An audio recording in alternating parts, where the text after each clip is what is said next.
Oh, we're live. We're live. I hold on. I always fuck up. Oh shit. I always fuck up these introductions. Sorry about that. It's okay. Yeah. Okay. I see. So far I see Gabriel and Egan in the chat. What's up? And then I of course have to wait for the fucking delay. I'll just get to the introduction now.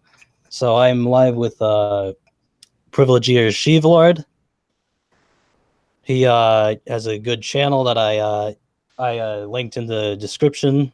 Privilegier Sheevlord, and on I think is it still every Saturday you do the anti-SJW ultra degeneracy streams? We try, but sometimes we have to skip. It's a bit not very convenient for me because when we start when it's 2 a.m. where I live, but otherwise, most of the guests are from the US and Canada, so starting at a different time would be inconvenient for them. So yeah, the problem of globalism.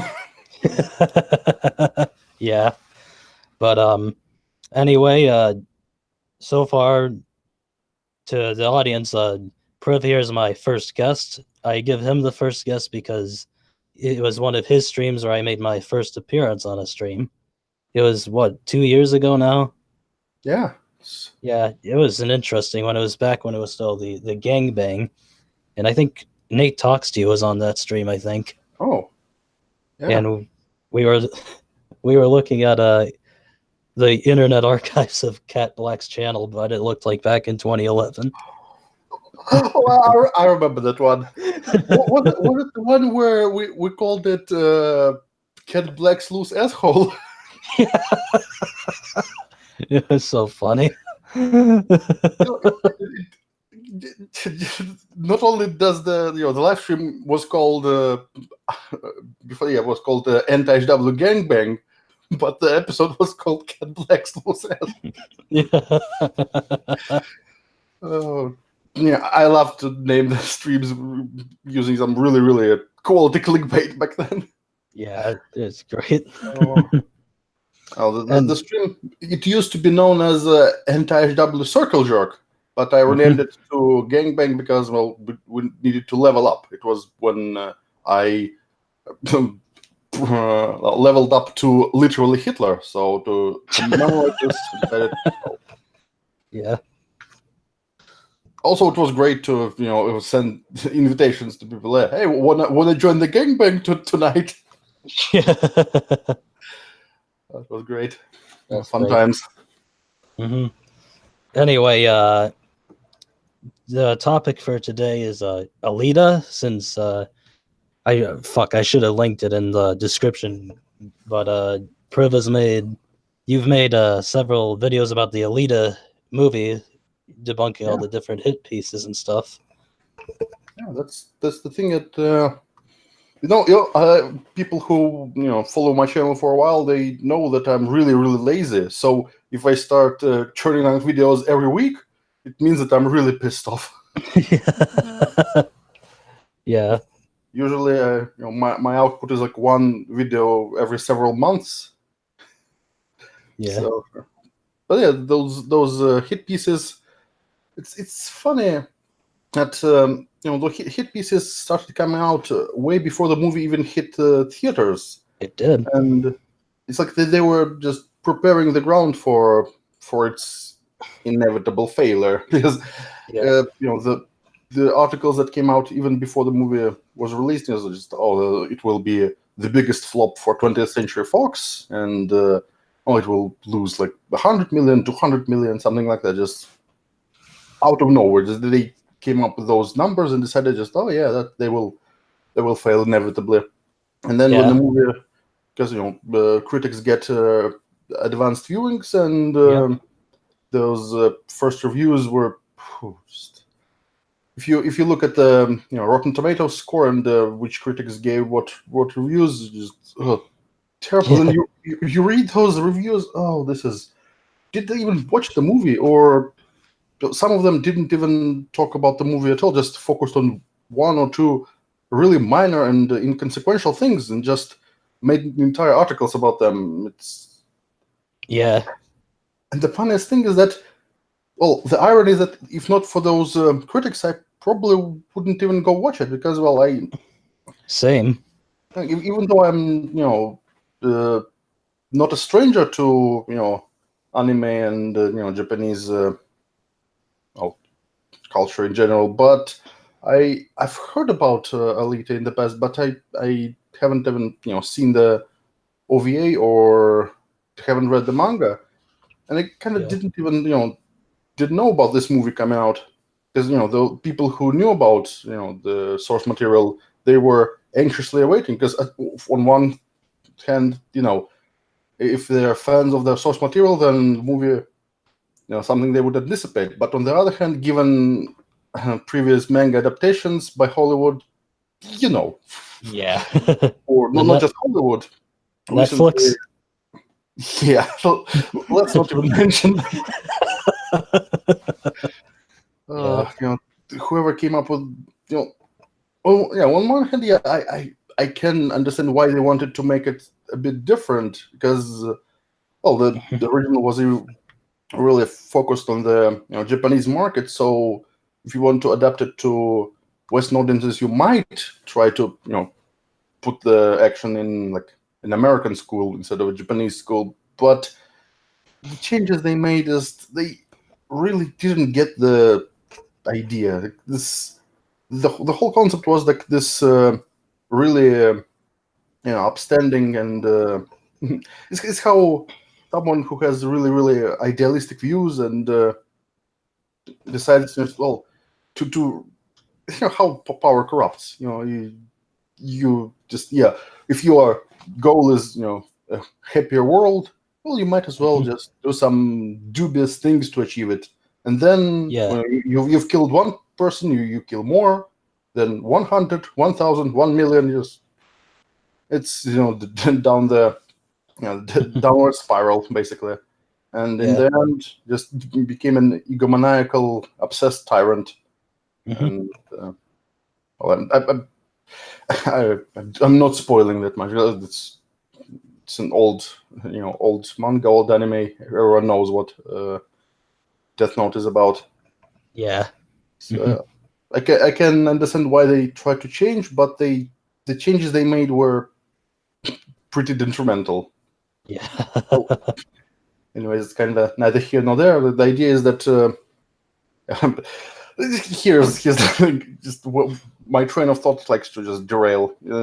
I even mentioned it because to show that people who knew about the source material, they were quite anxious because of the previous attempts to adapt manga into full featured films was rocky to say the least.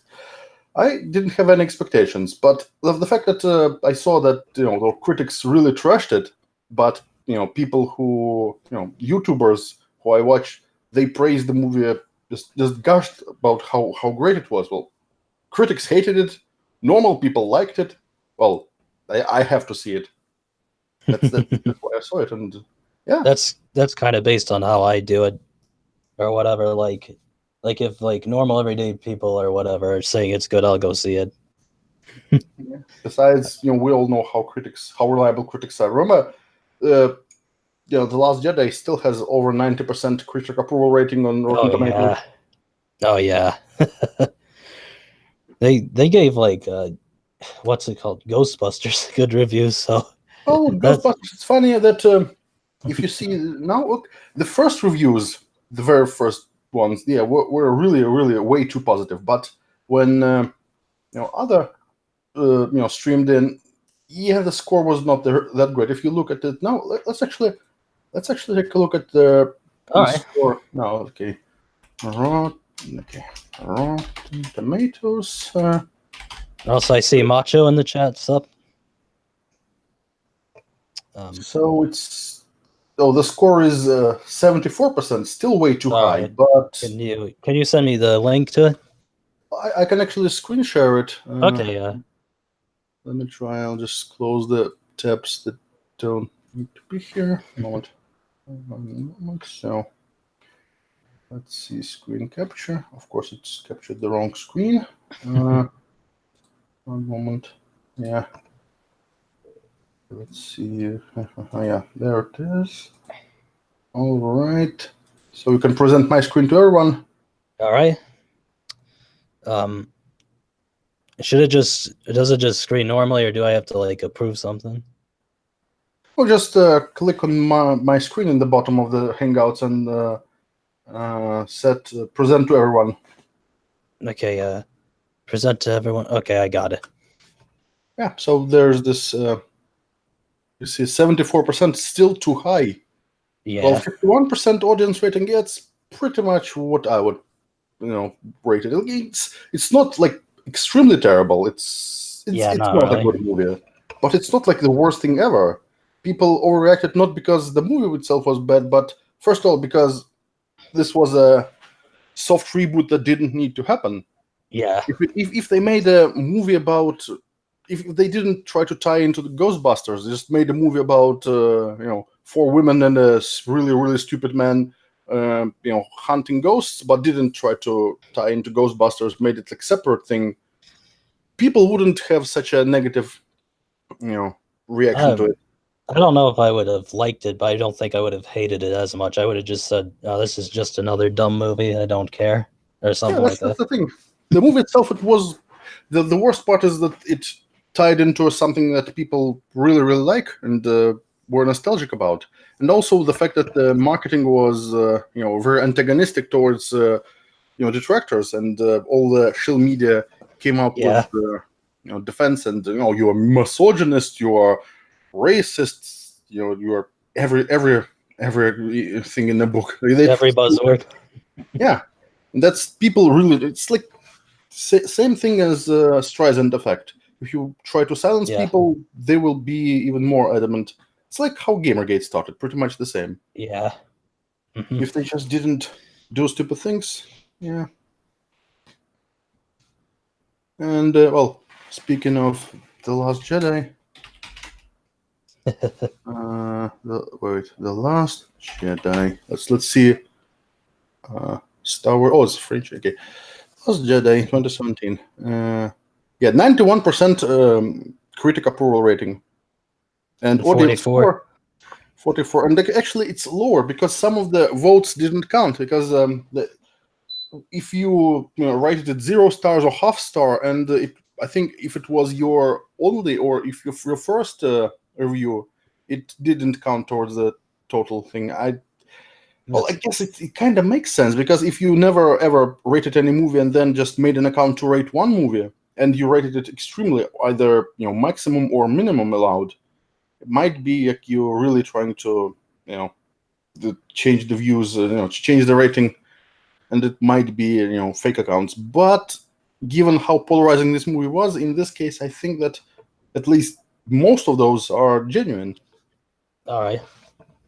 So if someone actually went through the reviews and calculated score, including every single review at the time, it was more like 27% approval. Mm-hmm. So way worse. That's yes. Well, we have to concede that at least some of those are reviews that are fake. So someone created several accounts. But Yeah. we also have to admit that some of the 5-star reviews are also fake because there were people who created, like on the same day, a bunch of new accounts were created with only one review for this movie, and it was 5 stars, and they didn't say anything, just plop the rating without a single word in the comment, which is mighty suspicious. Yeah. But what was I gonna say? Oh yeah. Now you mentioned Gamergate earlier. In your videos, at some point, you mentioned that you think that the critics have like an equivalent to Game Journals Pro. Oh yeah, it's like. By the way, you can stop presenting me because I'll switch to the camera and see. The thing about this, yeah, it's probably everyone who watches it knows that Game Journal Pros. But in case you don't, there was a secret mailing list for where game journalists from different outlets, which were supposed to be independent, and yet they were going there and discussing and discussing what kind of narrative they are going to push, and what it's called collusion. Thing that people are freaking out. Oh, my collusion, my collusion. Yeah. This collusion was busted wide open, and still nothing is done about it. But that's the thing. These people, those quote unquote games journalists, calling them. Before that, in the days of Gamergate, I would say that calling games journalists is an insult to journalists. But given what we know about journalists in general right now, Oh yeah. yeah, they're not much better than games journalists. So Yeah. the whole profession is tainted. And Yeah. but the thing is that they were so stupid. They actually thought that nobody would notice that they posted very similar articles on the same day, completely independently. Like this gamers are over, gamers are dead. On the same day, with several hours in between, those articles dropped. Of course, people noticed, and the same talking points repeated over and over by so-called independent authors. It's like if those were several days spaced, you could say that they saw in one article and penned another, just ripped each other off. But Yeah. those articles, it took more time to write them than passed between those articles from different outlets being posted. So those were written in right before it in advance. So of course it was coordinated, and they were so stupid they thought that nobody would notice. Of course, everyone noticed, and then it was all revealed, and we all know what happened next. The funniest thing is that the same pretty much thing happened with those later reviews. I didn't notice if they were spaced between in time. I should have probably paid attention to the release dates, because if they were published many days apart, maybe they just ripped each other off, which also wouldn't surprise me. The journalists, in normal journalism, if there's such a thing as normal journalism anymore, the reason why all those articles are so similar, well, it's not because they are in collusion. Usually it's because they have there are several big news organizations like Reuters, Associated Press, and they sell their news coverage to other outlets. So, for example, if you look at for example, Fox News article in the end, it says credit Associated Press and something else. So basically, they buy news from those big agencies, and then they just maybe best case scenario they add something of their own or expand on it. Worst case scenario, they just plop entire paragraphs with minor changes, maybe add some photographs or add links to other stories about the same topic they wrote before. So that's why you can trace a lot of this.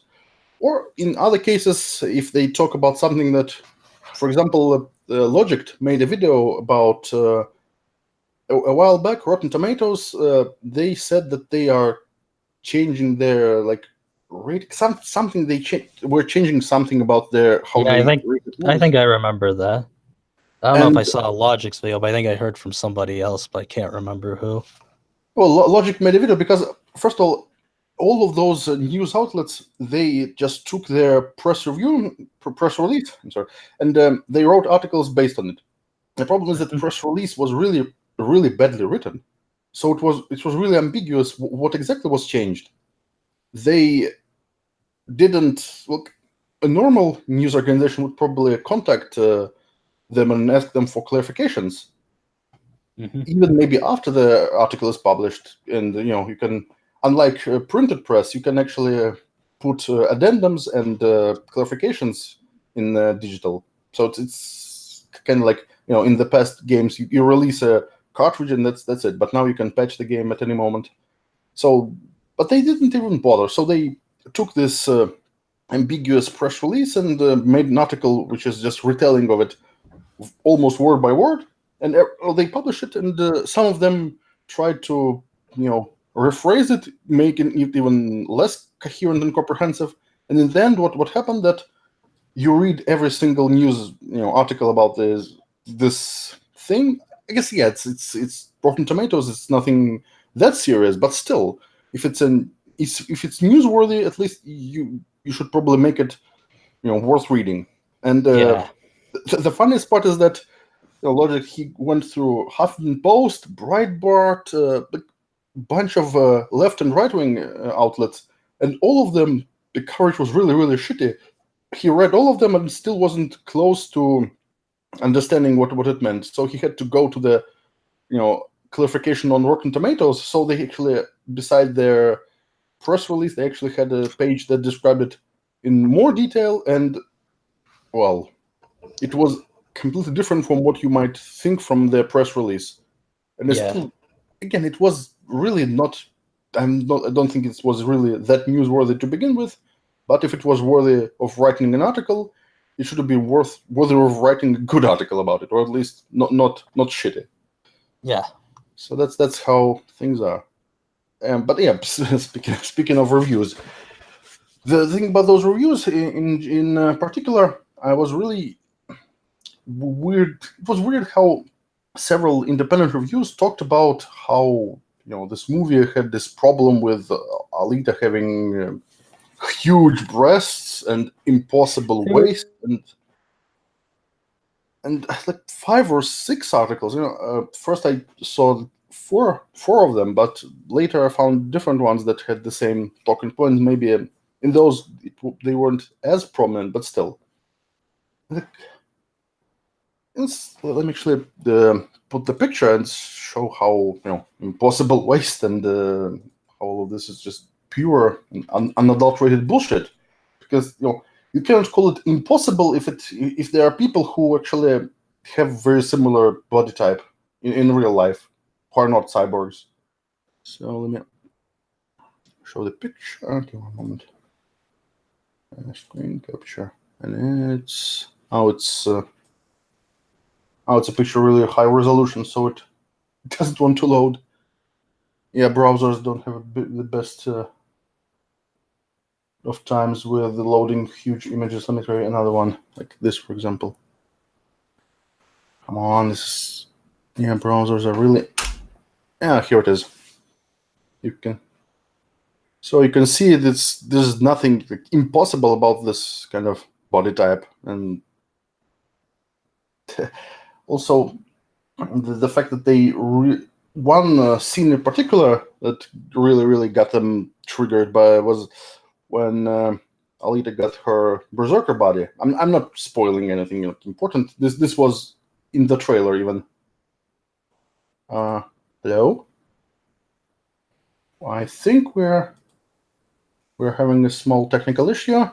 So while Crystal dropped out of the call, so right now I'll have to be the one to entertain the viewers. Oh, he'll be back. Yeah, it's exactly those breasts. Okay, the picture I'm showing, it's not from the movie. It's a statuette. It's an official product, but it's not a screenshot from the movie. Let me show. Oh, this is a official poster, one of the poster variants. You can see there's really nothing just impossible about this body type. Besides, well, first of all, it's a cyborg, so having impossible inhuman proportions wouldn't be out of the realm of possibility, because it's a cyborg. There in this same movie there are cyborgs with really weird proportions, and they don't look very human at all, and it was, I think, deliberate. Let me actually show pictures. I have the pictures I used in my videos. Yeah, a moment. Let me find images. So, all right, where it is.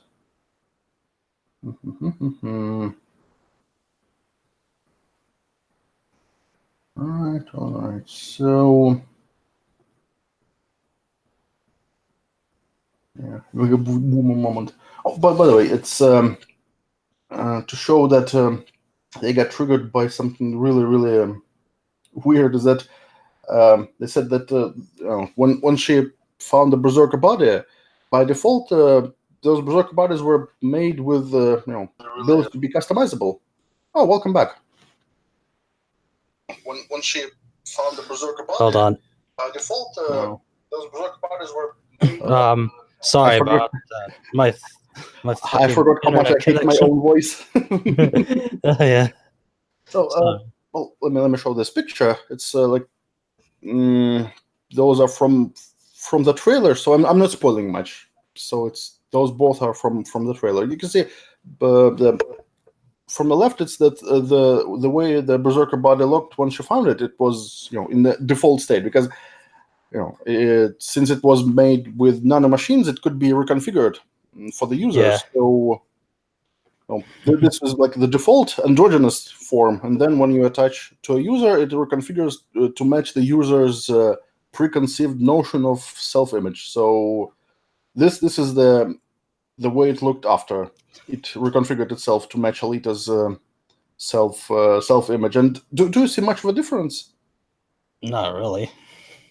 The transformation sequence showed that the breasts got enlarged because the original one was really androgynous, but waist got a little smaller. But otherwise, it's really not that different.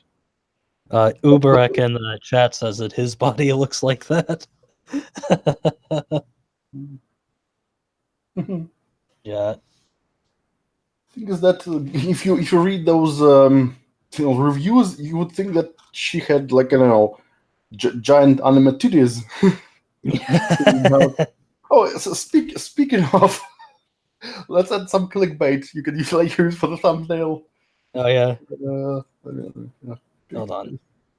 Because I made several videos called SJW's Shills versus Alita Cybertits. Yeah. My favorite comment was, I'm a simple man, I see Cybertits, I click. So, Hold on. the first two were.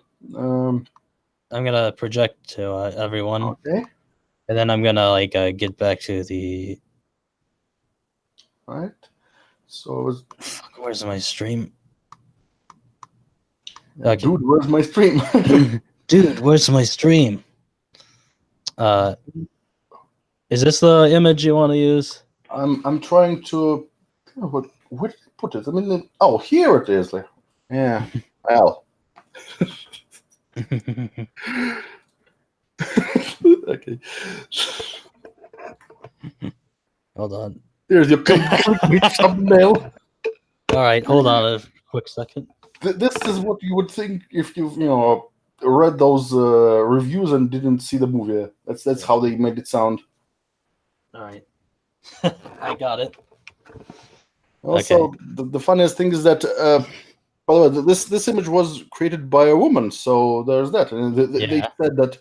Oh yeah, the funniest part was that one article said, "Oh, if only a woman designed it, it wouldn't look anything like what it was in the movie. Like if you want to see how a woman would design, female warriors, look at." And there was a link. Look at the Wonder Woman, and a link went to another article, and clicked the article, and the very first thing I saw, like when I clicked it, literally. Let me post this picture. This was what I saw. Yeah, tits are bred, but unless those are Wonder Woman's tits, which are actually much more prominent than Alita's. So yeah, how could they even fuck up so badly? Like this is the best self-own. Well, it's the second best self-own. The best self-own I saw was a guy who said that he has never seen a woman enthusiastically ask for sex. No, that was the biggest self-own ever. Was that during the sex strike? Yes. Oh yeah, I remember that comment. Wasn't the guy married too?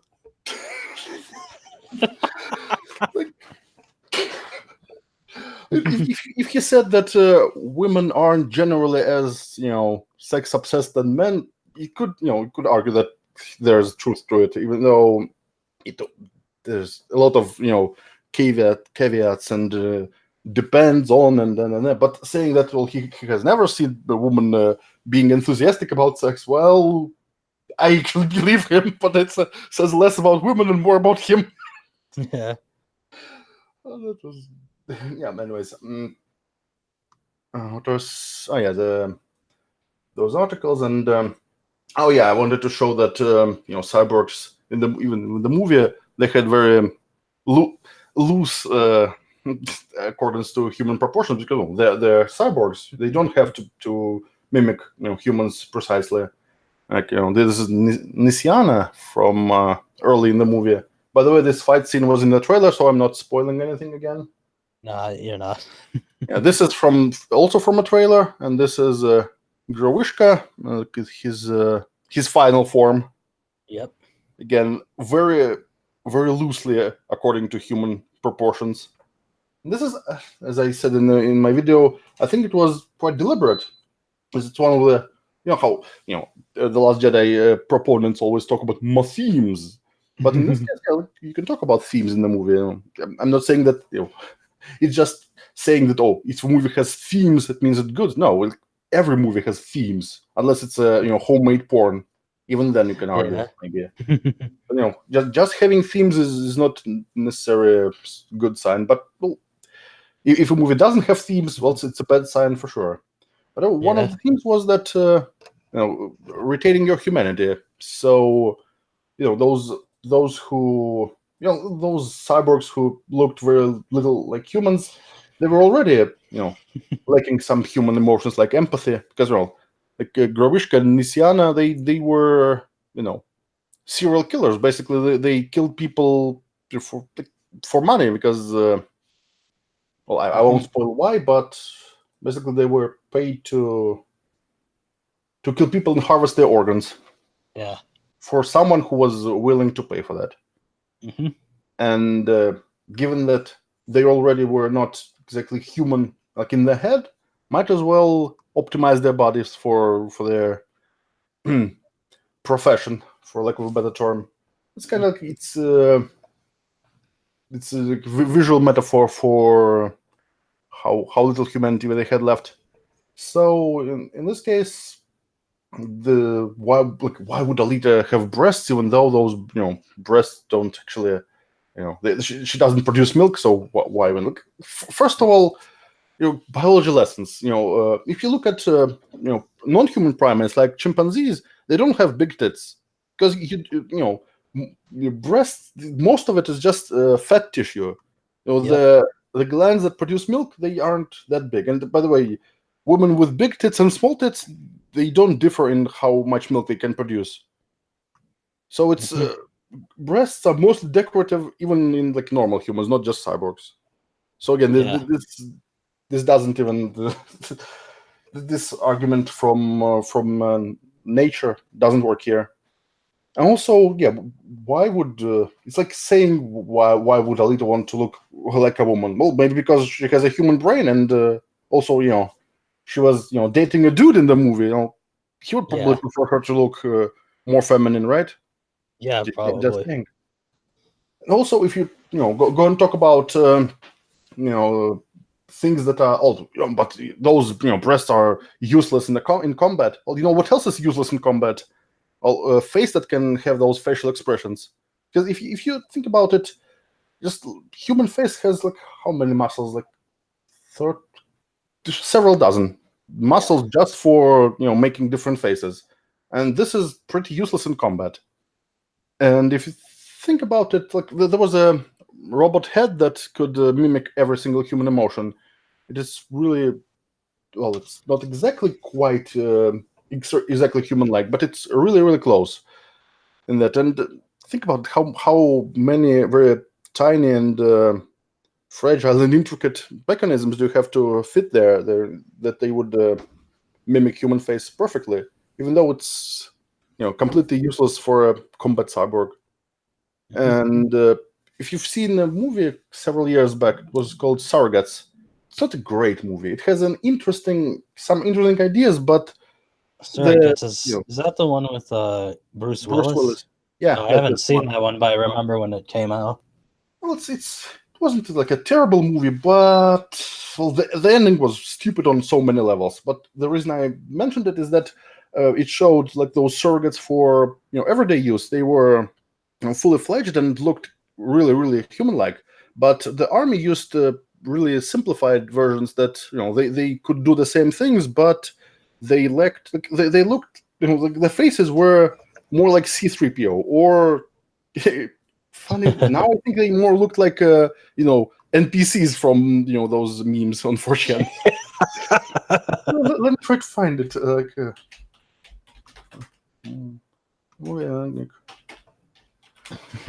they there? Let me try finding those pictures. Oh yeah, let's look at this. NPC.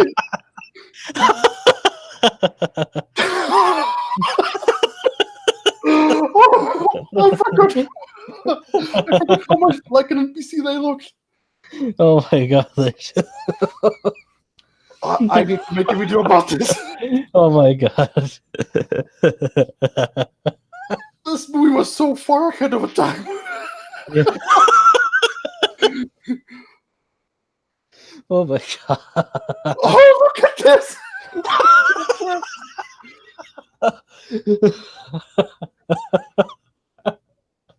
Oh my god! Orange man bad. Orange man bad. Oh, this is perfect.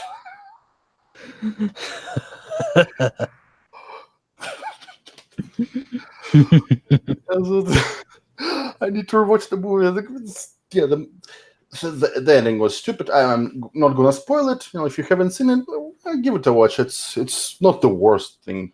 This is right. Don't expect it to be great, and it is like it's trying to be this critique and social commentary on our dependence on technology and how people pretty much like use internet instead of talking to people in reality. Even though you can say this about phone calls or before phones were invented, like writing letters.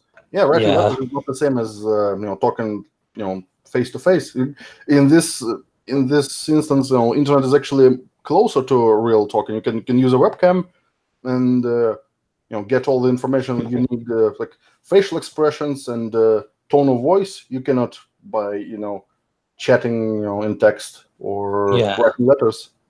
So again, this is closer to real life face to face talking. So I don't know.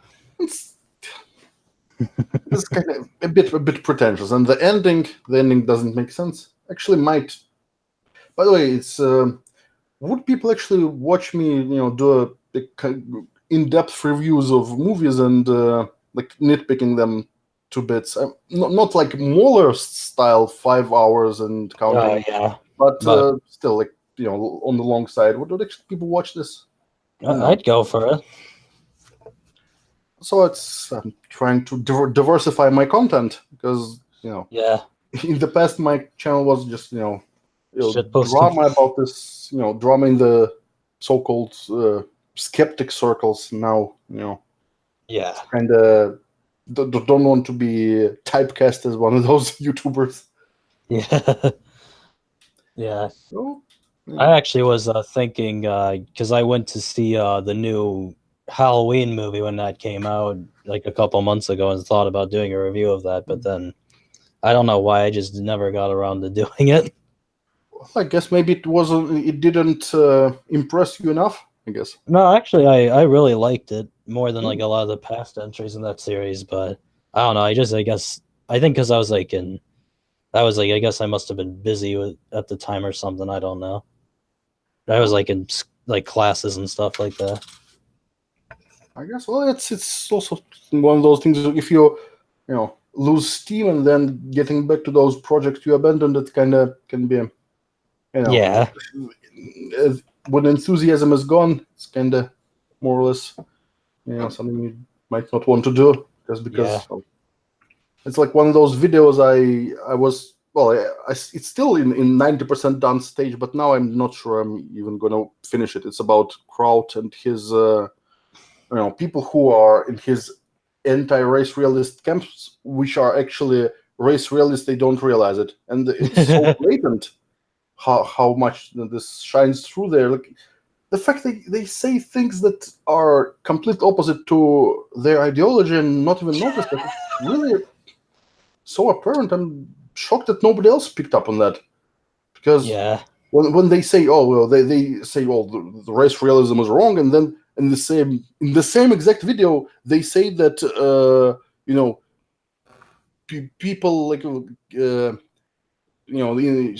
people from Europe, their brains are like physically different than brains from those other ethnicities. How are you not race realist if you're saying that? Well, people of certain ethnic backgrounds have physically different brains than people from other ethnic backgrounds. Yeah. Mind blown. Yeah. It was so where were we? Oh I yeah, think the critics. Yeah.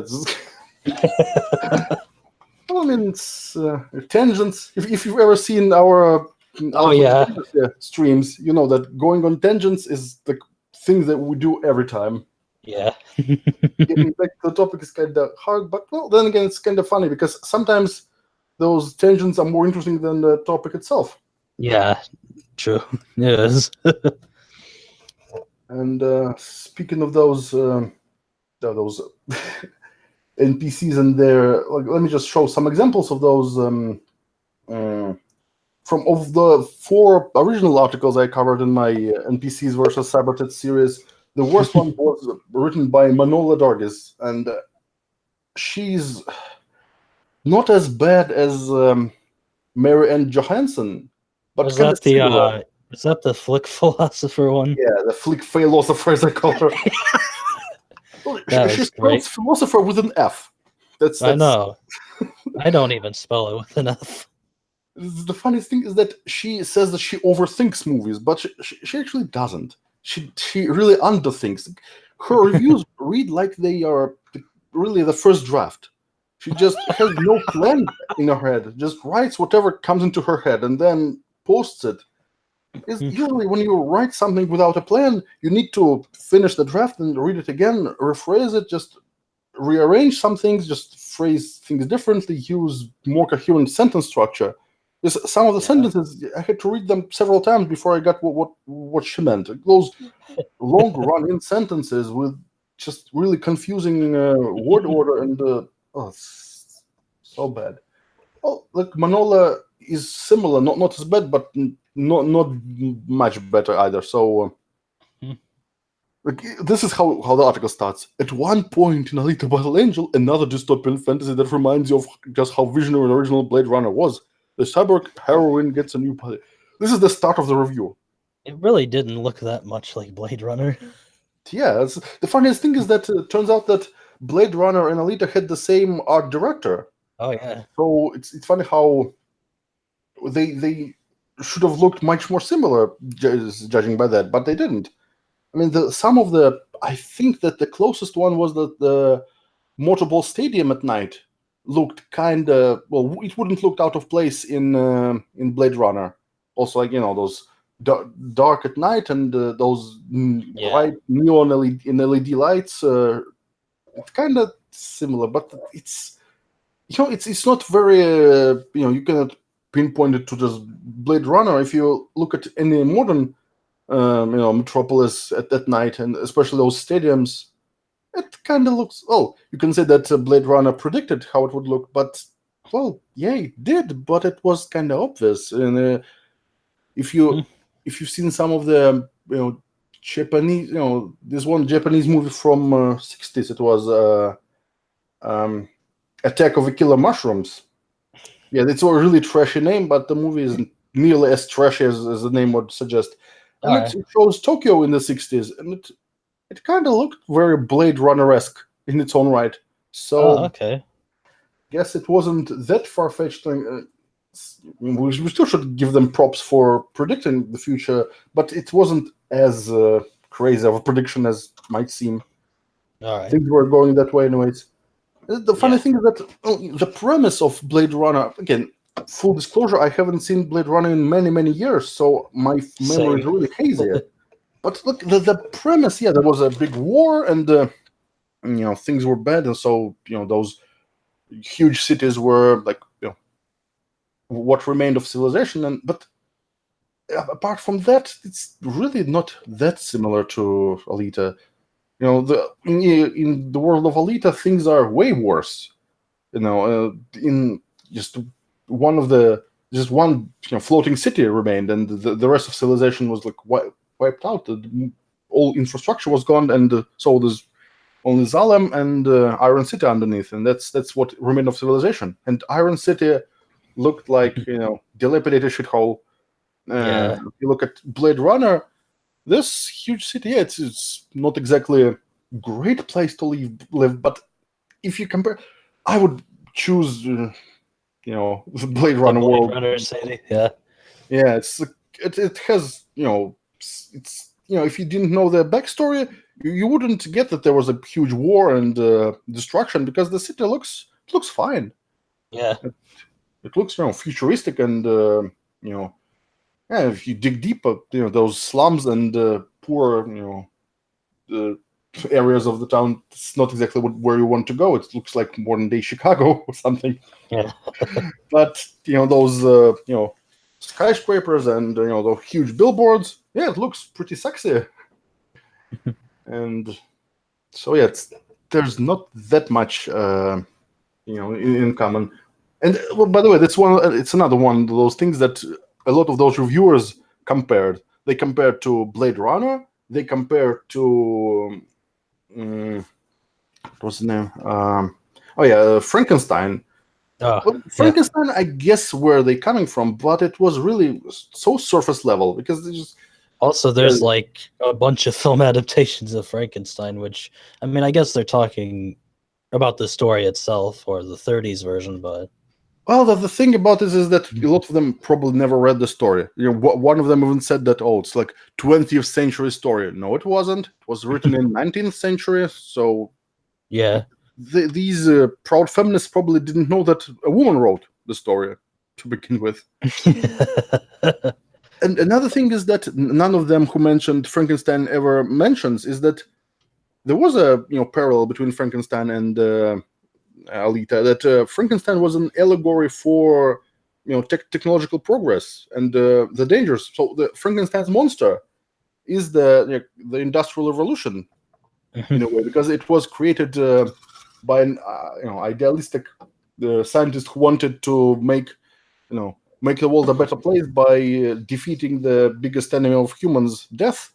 Because imagine, if you defeat death itself, wouldn't this be the biggest triumph of science ever?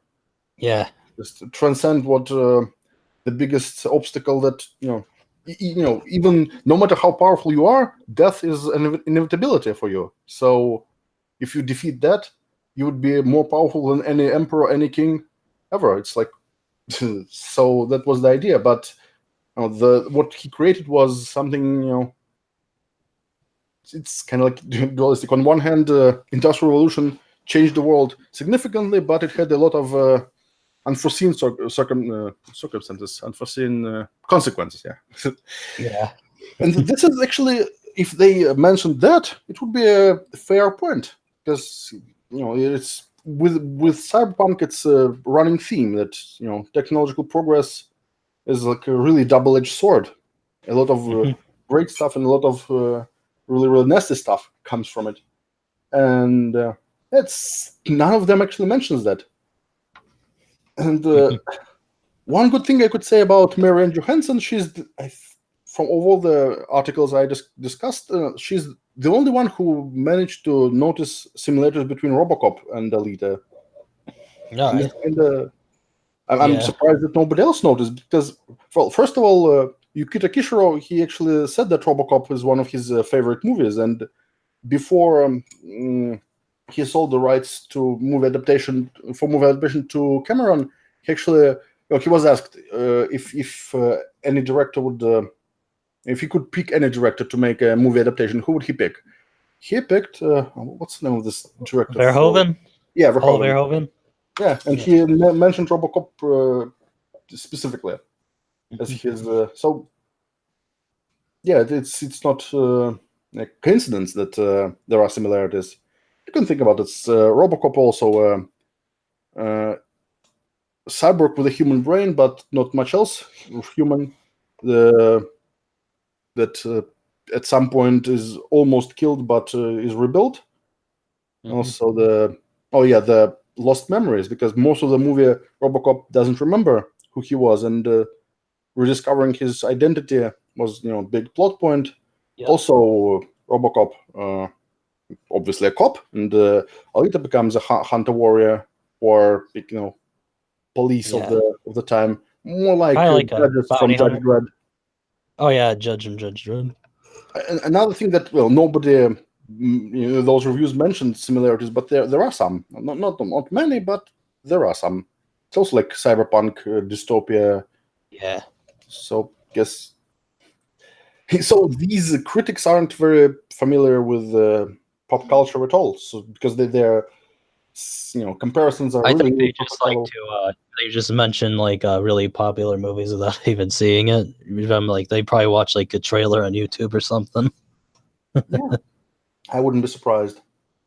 And the what I wanted to show is that there's like, let me find this Manola Dargis's article. She uses phrases like anonymous, randomly milling hordes of whatever. Like, yeah, well, there's the screenshot. You would. Okay, but too much. Its overall design feels borrowed by turns evoking the monochromatic clutter of District 9. Excuse me? District 9, well, it's kind of, similarities that it's also a there's shithole. there's some like similarities in the look, I guess, between Elite and But District 9 came way after the manga was written. Manga is from early 90s. And guess what? It's still a visual medium, so you can look at pictures and those. If anything, District 9 borrowed heavily, but I don't think they necessarily borrowed from there, because they depicted a shithole, a slum, just basically a favela by literal illegal aliens. If anything, it borrows from just go to any shithole city in a third world country. That's your District 9. Yeah. So this, if anything, they borrowed from from reality. So there's nothing. Why are they bringing up Ready Player One though? I don't see any similarity. Well, I haven't seen the movie, but I haven't seen it either. But from what I've seen in the trailer, it looks way different from Alita. I guess I might take a look at this. From what I know, that the book is really pretentious, really just trying to cash in, and it's complete. It has zero self-awareness, and the fact that they are trying to cash in on the nostalgia for the 80s. Look, nowadays, yeah, I understand why everyone is nostalgic for the 80s, but in the far future, it's like if everyone nowadays would be nostalgic for 1920s. I'm sure some people are fascinated by culture of that time, but it's I'm not kind of fascinated a bit. I like watching some silent movies sometimes. Yeah, but it's not exactly mass. Like, it doesn't have the mass appeal. It doesn't. I think the closest I can think of with like mass appeal is probably like, remember that time Nosferatu appeared in SpongeBob or whatever? Like kind of like that. Yeah. Well, Nosferatu is kind of special because it's quite a pop culture phenomenon, and one of the first depictions of a vampire. So it was, it's a classic. Yep. But 80s. Well, nowadays 80s are popular because people who were grew up in the 80s, or even those who grew up in the 90s, they still felt the 80s influence throughout the 90s, so they have some nostalgia, even if they didn't witness it firsthand. So that and like VHS and stuff. Yeah, but people who 50, 60 years in the future, they wouldn't have as much nostalgia for the 80s, because they might have such nostalgia for the 2020s, 2030s. Yeah, that would be closer to them. Maybe some pop culture nerds. Yes, some people would probably be obsessed with it, just like some people are obsessed with other time periods now. But it would be a really small niche, not something that everyone just crazy about. The reason the book focuses on the 80s, because nowadays 80s are really popular, 80s and 90s because nostalgia. So it just tries to be a blatant cash in, which is it worked. They make a movie about it, so it has to be it's sign of success, but yeah, randomly milling. But this randomly milling anonymous hordes of whatever. No explanation what. Yeah. The only thing I could think about is like maybe those motorball players with their power tools they had, like those buzz saws. That's randomly milling, and anonymous because those characters didn't have names mentioned in the movies. So yeah, they are anonymous because nobody mentioned them by name, and they're like milling because they have power tools attached as weapons. Okay, that's the closest I can come up with. Who knows what it actually means? Yeah. If it even means anything at all. This is like. Yeah. Let me find another examples of this. And these articles really, they copy the same talking points. Oh yeah, there's this sexualized. It's from different article. Oh yeah, a sexualized ideal body type. Because how the characters sexualized. Just because she looks attractive doesn't mean it's sexualized. I mean, they always say that. It's almost as if those feminists are really really butthurt that they don't look anything like that. Yeah, they all are like fucking pudgy and fat and stuff, and they're jealous of a fucking cartoon character or something. Yeah, this being triggered by a computer rendered representation of a fictional cyborg. That's next level insecurity. Yeah. One that looks a way that I don't think any person would actually look like. And from another article by N. Cohen. Well, N. Cohen is a feminist, so of course she's bad. How it's all those toxic masculinity. Okay. And again, those critiques like really really surface level and mentions the Bechdel test, and the funniest thing is that the feminist didn't even understand what Bechdel test was all about. The idea of the Bechdel test is that the idea behind the Bechdel test isn't exactly necessarily wrong or meritless, because usually if you take a look at in the 80s special action movies, female characters are usually in support roles, or like for example they are prominent just because they're either dating someone who is the main character or important character, or they are like love interests, or they are the captured princess that needs to be rescued or something. So yeah. their role was just to be there, not because they're important, but they're only important because they are related to someone who is important. So in a way, yeah, well, it was a fair critique. So the idea was that if there were two female characters with names who talked to each other and they didn't talk about a male character but about something else, it kind of was a sign that they had a plot importance of their own and not just important because they relate to someone important. Well, the thing about it, you shouldn't try to apply this test to a movie where the main character is female. Yeah. It's inapplicable here. That a feminist of all people doesn't understand what the Bechdel test is and why it was even invented. It's kind of shows a lot. It tells you. They don't understand even their own ideology. It's great job. And so there's this. And again, this is like, why does Alita need a love interest? He just slows her down. I don't know, maybe like, she doesn't need a love interest, but I'm There's not no problem with it if it's like done well.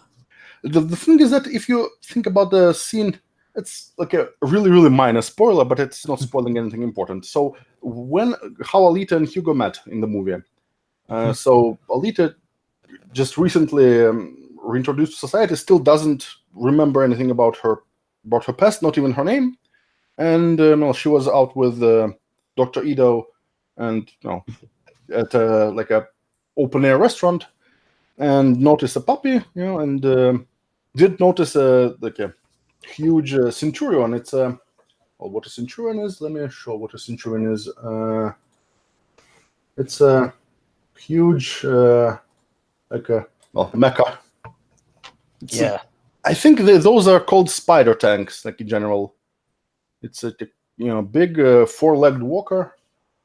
Kind of slightly similar to, remember this spider tank from the end of Ghost in the Shell? Remember this one? I haven't seen Ghost in the Shell, but I think I remember seeing the image. Well, this is kind of what it looked like. It's a big, like body with 4 like spider legs and 2 Gatling guns. And she didn't notice that this thing was just walking towards it, and when she noticed it, her battle reflexes kicked in. So instead of just jumping out, she prepared to attack, without even realizing what is going on. And that's when Hugo noticed her. And back then he didn't even know who it was, but his first impulse was to save this complete stranger, even if that meant risking his life. So that's already a characterization moment. So shows that Hugo is willing to risk his life to save someone. He has no idea who it was, and he did it just like on an impulse without even giving it a second thought. So that's also when this happened. I won't explain how the whole scene played out, but this scene actually is important because it's a very short scene, but it shows a lot of stuff. Like, for example, it hints that Alita had, there's more to her than just random cyborg. Yeah. The fact how she reacted to this shows that it's obvious from the title. This is called Battle Angel. Kind of not exactly revealing much, but it's it's a foreshadowing for what was to come. Also, this is how they are introduced to each other, and even though after this scene played out, the first dialogue was kind of a bit not cringe necessarily, but kind of awkward. But even though the introduction was really kind of Hugo botched his introduction, but I didn't even notice that because it was showed how enamored she was by him.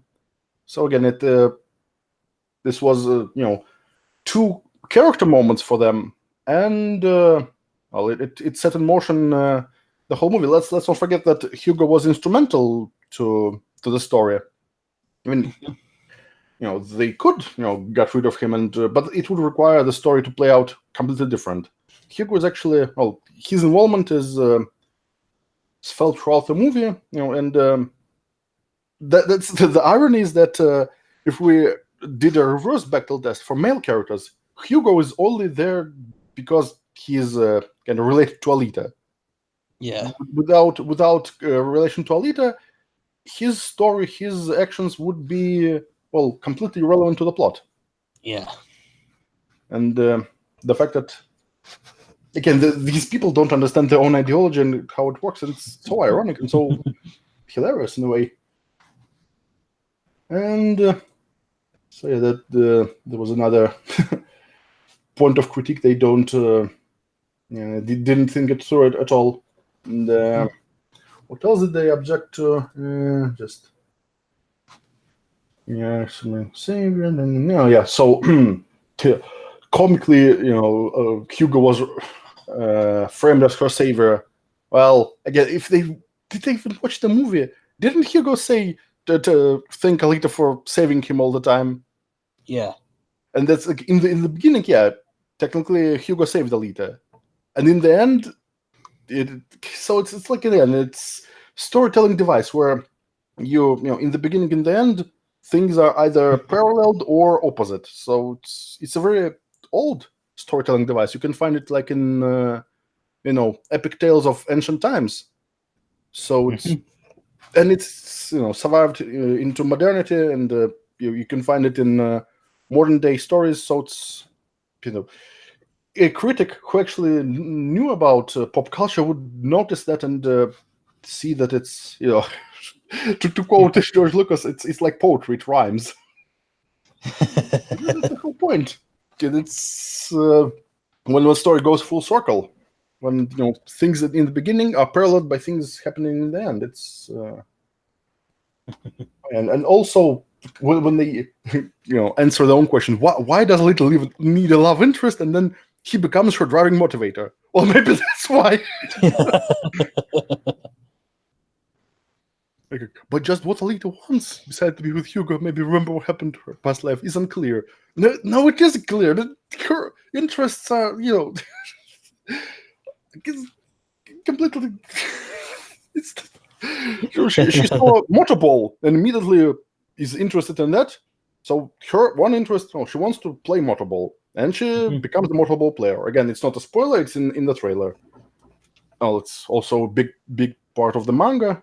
So there's that. Also, she wants to be, again, another quote that was featured in the trailer. She said, "I do not stand by in the presence of evil." So she has a sense of justice, and she doesn't want to, stand by and allow. You know how the saying goes: for the evil to triumph, it's enough for good people to do nothing in the face of evil. So that's kind of the same idea. So she doesn't want to let evil reign while people are apathetic to that. So she becomes a hunter warrior. Again, that's another thing she wants. And it's not even like subtle or anything. It was like spelled out. I wonder if these people actually, well, this one probably watched the movie but didn't pay attention or didn't think about it. Yeah. Oh, also unsettling sexualization of Alita throughout the film. Like what words mean? Oh, this camera pans up her teenage cyborg body. Oh, this is like from Sarkeesian. Yeah. This is. Maybe it's like, why would the camera pan up the cyborg body? Maybe to show off the cyborg body, yeah? I mean, why wouldn't they show off? Because it's really intricately made. By the way, if another thing that deserves a lot of praises is just how great the effects are and how well it's all made. Everything is sexual, everything is lewd, and you have to point it all out. Yeah, just look at this. Just during the movie, I had to remind myself that it's CG'd because, well, does it look like computer graphics to you, or does it look like a photo? It actually is pretty decent, like CG. Yeah, it does. Yeah, like, in this picture, it's not even that noticeable.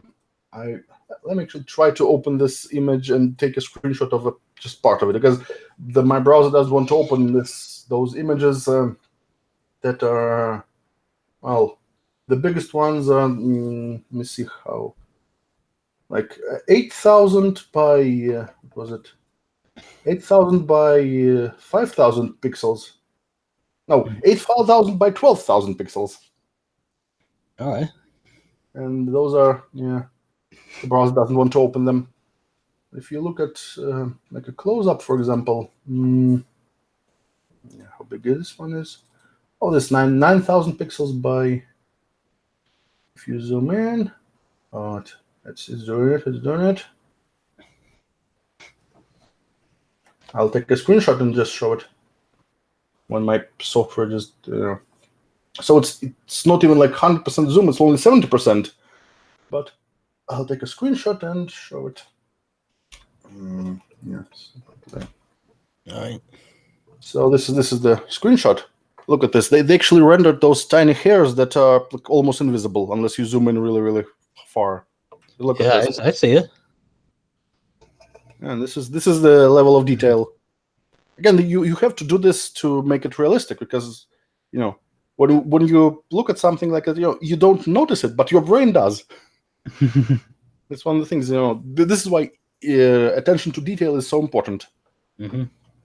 And this is why, again, if it was an animated movie, you wouldn't need such a thing. But it's a live action, and if you put something, computer generated into live action setting, you have to make sure it looks realistic, or else it would just stick out. Because I remember a while back seeing this movie called Immortal Ad Vitam, and it had those CG characters that looked, well, I wouldn't say they looked like Reboot. Remember this cartoon series? But if you put them, next to real characters, like real humans, they kind of look like Reboot in comparison. And it's, the movie, well, first of all, I didn't like this. The plot was kind of all over the place. And it was a adaptation of a comic book, and it was like in the 90s, and it didn't have the budget it wanted to have. So if you don't have a budget for convincing CGI, you might just maybe not make, better not have effects at all than have shitty effects. Yeah. The worst offender, the worst effects I've seen in a Hollywood film were probably, I would say, Ultraviolet. Oh, I think I've heard of that. And the worst part is that the director is the same director that made, what was it? Equilibrium. Remember that movie? Oh yeah, I remember Equilibrium. Equilibrium, it had really a small budget by Hollywood standards, but it looked like 5 or 10 times, like as if it was 5 or 10 times bigger than it actually was, because it, judicial use of effects made it look, they made use of like every single dollar counted, so it looked way better than it had the right to be, given the limitations. But the same director made Ultraviolet. Not only the plot was just really all over the place, but like some effects looked like preliminary render, because I've seen like PS2 graphics that look more convincing, like not rendered cutscenes, but actual real-time graphics. That I'm really sure that those were preliminary renders for the rough cut that either they didn't finish or forgot, or maybe used the wrong. Because sometimes when they edit, they use the wrong sequences. It happens sometimes. Mm-hmm. But how could anyone look at that and think that it was acceptable? The whole scene should have been scrapped if they couldn't make it at least somewhat decent. That's the thing. And at least if the movie itself was good, people would probably forgive them. But the movie itself was this plot was stupid. Yeah. And again, it was also, I think, based on a comic book. But they really tried to make it. It's like the tone was all over the place. They didn't know whether to make it, serious or make it cartoonish like 60s Batman. So it was kind of neither. So it was really neither here nor there. I don't know. And I expected much more from it. So I think his Kurt Wimmer is his name who made Ultraviolet. I was looking it up briefly. I see it. Yeah, and it's what's her face from the Resident Evil movies, right? Yeah. Well, Jovovich, yeah. Yeah. Well, she was okay in that movie. I mean, given what she had to work with. Well, then again, the plot wasn't as bad as Resident Evil movies, but that's not saying much. Yeah. Well, the Resident Evil movies, I mean, the first one was possible, but with each next one, they made it stupider and stupider. Yeah. And at some point, I just stopped even trying to even watch it. I don't know. It's something kind of. I don't know if you know this, but didn't they try to get like what's his name? The guy who did the Living Dead movies, Romero, to direct the first one. They didn't. Oh. I think I've heard that because like his movies were like the biggest influence for the games, but they chose like what's his Paul W.S. Anderson who made the Mortal Kombat movie. Mortal Kombat. Well, the thing is that Mortal Kombat didn't have it wasn't like a story-based game. I mean, the story it had a story, but it's like a lot of games from that period. Like remember, like for example, the first Doom. What was the story?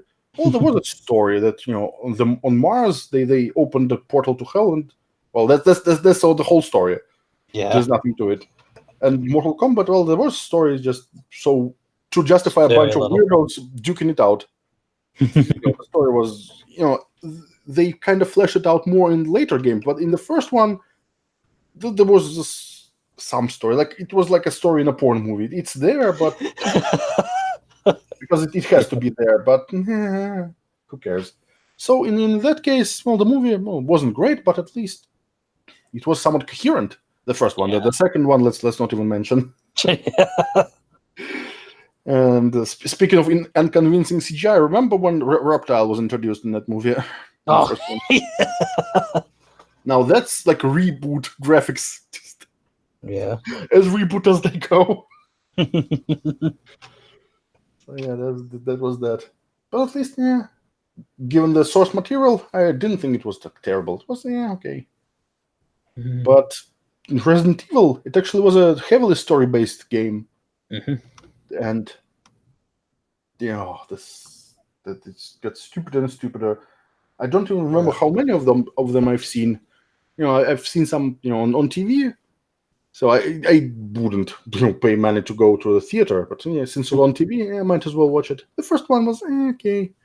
The next it just get dumber, and then I think they jumped the shark when they decided to make the whole world into a desert full of zombies. Oh, yeah. And a bunch of Alice clones, and then she had a microchip in her brain and it's controlled by a satellite, but then she used feedback on the satellite just exploded or something, and then just like they were just making shit up as they went along. They didn't have any ideas what to do next in the next movies. And then a bunch of this is so fucking stupid. Don't know what to think about that. And apparently I've seen reviews of later movies that came out and they got even dumber somehow. I mean, it's hard to imagine, but there's no depth of stupidity that those movies can't think to. It was obvious they didn't plan for those sequels. At least if they stuck to the game story, at least they would have had some story to fall back to. But they diverted so hard. Because in the games, I haven't played those games, but I know for sure that those games didn't include a worldwide apocalypse. Yeah. From what I've seen, that's what of the games on YouTube. That's what it looked like.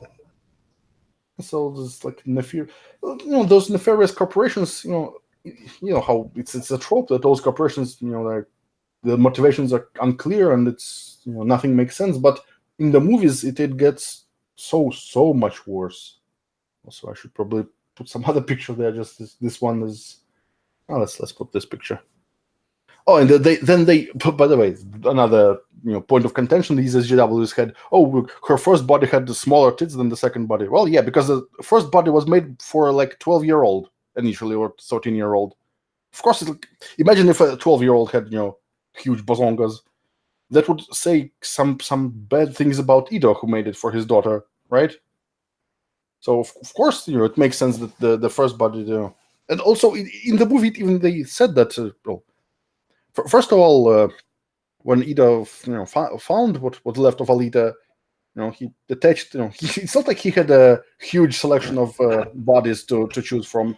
He happened to have this one, so that's what he had. So that's where he attached Alita's head to, and also, judging by the head alone, it's hard to tell how old she was supposed to be, right? Yeah. And, I wanted to make a point in the video. So if you take a head from an 18-year-old and put it on a 14-year-old body, she would look like she's 14. But I didn't make it because I didn't like to search for pictures of 14-year-old girls on the internet. I guess I could ask a female friend to show her pictures when she's how old she's now and the pictures of her in her early teens. But imagine this exchange. Do you have a picture of yourself when you were at 14? Why? Well, I want to Photoshop your current head on this young body. What? It's not like that. It's for a video. What kind of videos are you making, weirdo? Yeah. That would be an awkward conversation. Yeah. So, it's kind of obvious. Again, it's one of those things that it's evolutionary trait, not trait, mechanism called neoteny. For example, if you look at what baby gorillas look like, let me see. Yeah. Baby gorillas look more human than adult gorillas, and it's like Yeah. and this is because humans, when human and gorilla evolutionary lines diverged, well, maybe baby chimpanzee. Also, you can say that. Yeah.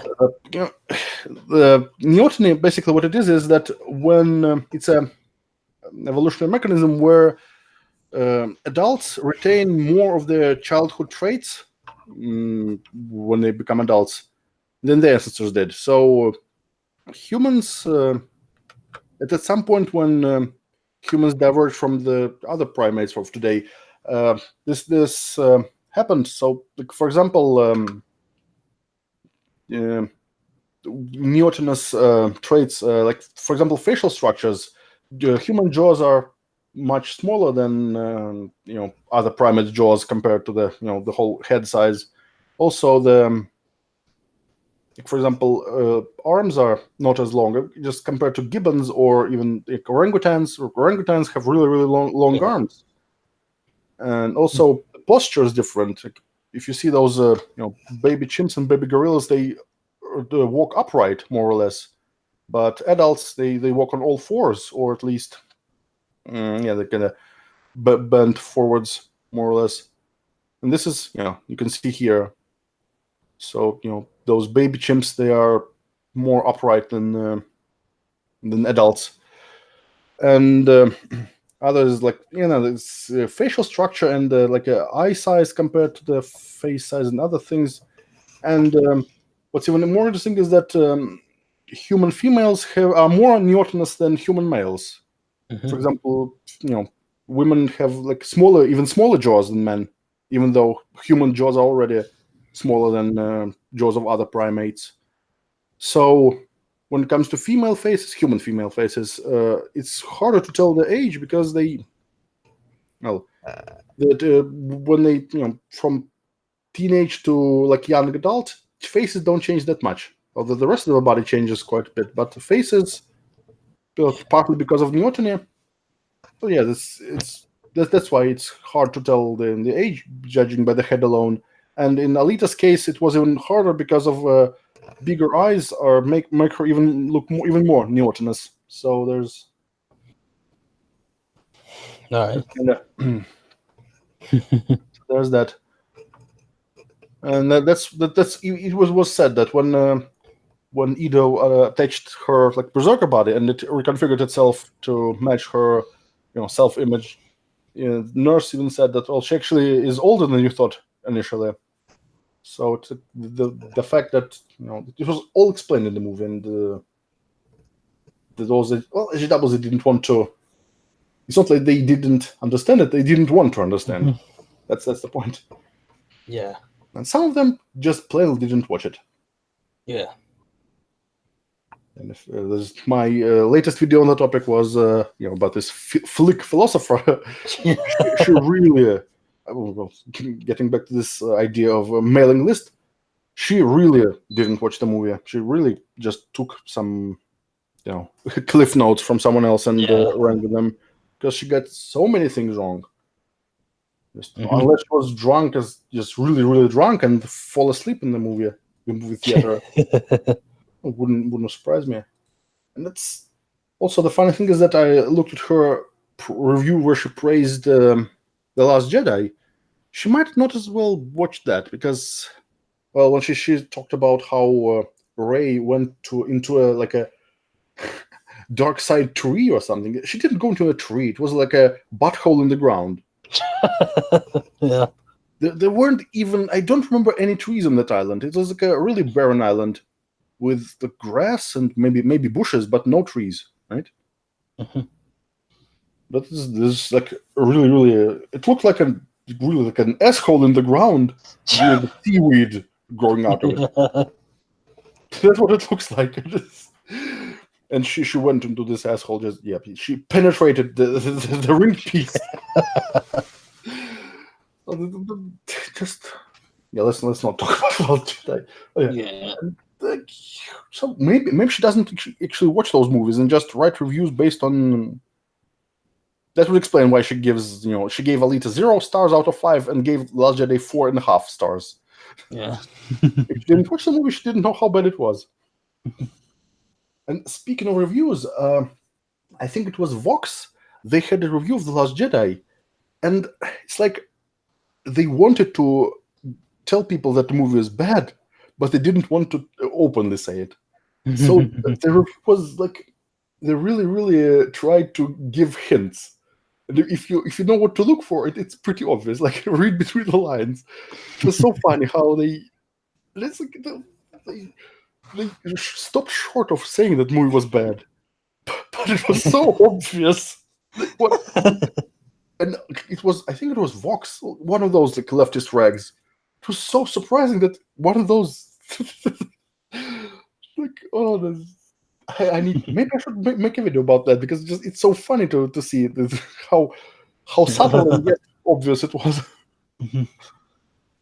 Kind of reminds me of how, like in socialist countries where you couldn't write whatever you wanted, you had to be subtle about it. But people were used to reading between the lines, so the censors might not notice it, but at least some people would notice.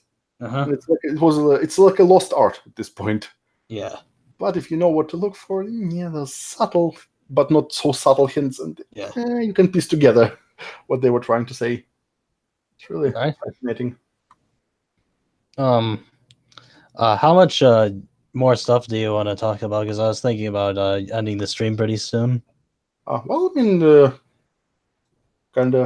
maybe the viewers have some questions or something. All right. Do you guys have any questions for Glebs and his channel at all?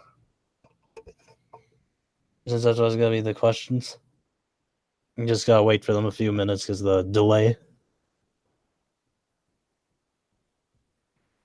How many of you are still in the chat? Well, there are some people still watching us, so yeah. I see, like Uberik made a couple of comments, but yeah.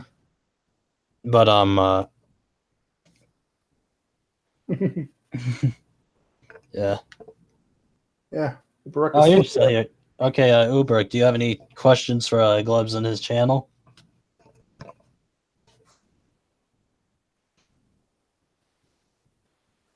Just wait a few minutes. Or a few seconds, I don't know. Like I've been meaning to try to test like the timing of the delay, but it's always like I don't know. Sometimes it feels like a couple seconds. Sometimes it feels like a minute. He has no questions. Okay, just wait on some other people. Well, if there are no questions, we might kind of wrap it up then. All right.